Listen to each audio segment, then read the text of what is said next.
What's up, guys? This is Igor in Russia, and today we're going to have a special guest on our channel. As a foreigner, you have a lot of stereotypes and prejudice opinions and thoughts how you're perceived in Russia or how you are treated. But don't take my word for it. Today we're going to have a special a lawyer straight from Moscow, Russia. My name is Michael, but Braiden is not my surname. This is our company name. It's Braiden Consulting law firm. My name is Michael. I'm head of international department. From the legal perspective, is Russia dangerous for a foreigner? Well, if you're asking me, right? Yes. I think definitely not.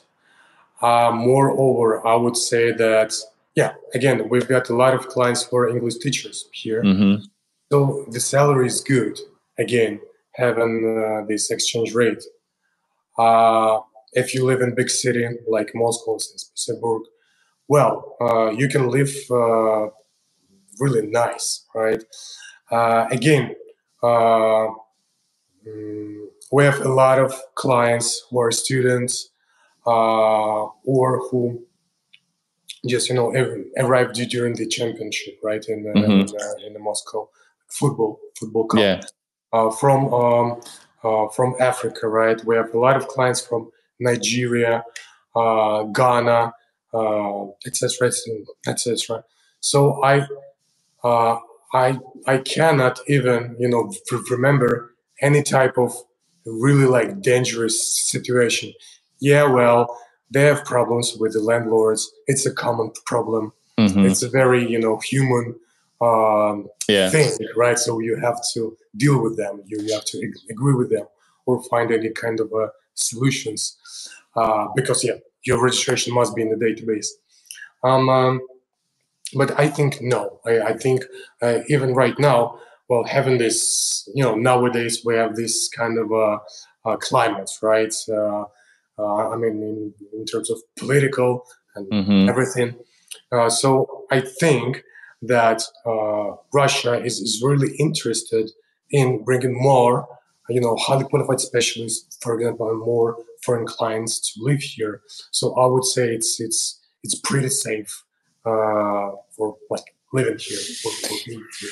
I asked that because people who don't watch my videos or other YouTubers, and still if they do, they cannot get over their prejudices about Russia being so dangerous. And if, for example, right now in this political climate, every Western country says basically, I think if you go to the embassy page, that it's not just not recommending traveling to Russia, but basically you should get out and because it's unsafe. And that's why many people might think that they're targeted because they're foreigners. And I don't mean physically, I mean like legally, like police might, if they find out, they're going to get you and take your money and use you as, this kind of type of things.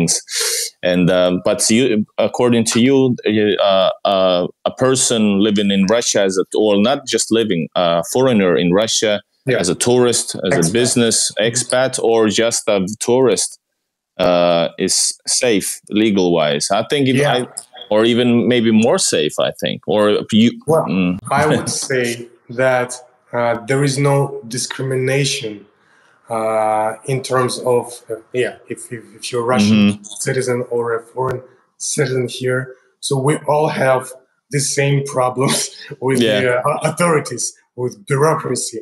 So it doesn't matter if you're like a Russian citizen or UK citizen. Yes, that's why people hire lawyers to apply, for example, for the residency, because it's not that easy. Yes, it's possible you can do it by yourself. And actually, I used to have a lot of clients who just, they told me that, okay, there's a list of documents. I would just gather them, prepare, and submit.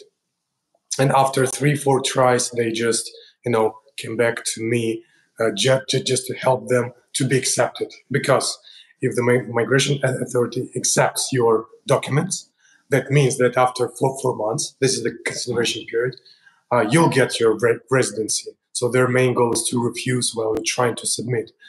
And again, the bureaucracy is for everyone. So I think, wouldn't say that. Yeah. I think the biggest, I had also a question, what is the most typical legal problem that a foreigner can run into? I think it's like the bureaucratic small details, and yes, which could be described as a legal problems, basically. definitely. For example, I'm sorry for interrupting you. Don't be. You're a student, right? You're a student. You've got your passport, you've got your diploma and birth certificate, for example, right? If something is, different, I mean, you don't have a middle name, but the university put your middle name in the diploma. You have to redo this document 100% because again, the main task for the migration authorities is to deny while you're trying to submit this document. And when they, find a tiny error or typo, they will refuse 100%. So yes, it's our bureaucracy, but I can tell you that the same thing applies to the Netherlands. They also have this bureaucracy, but the mechanism is clearer there, and you can predict what could go wrong, right? But here, the human factor. I mean, the exact migration officer might have another opinion, and he or she might say, "No, guys, I need additional documents stating that you are really you," right? So, yeah, this is their right. This is their right.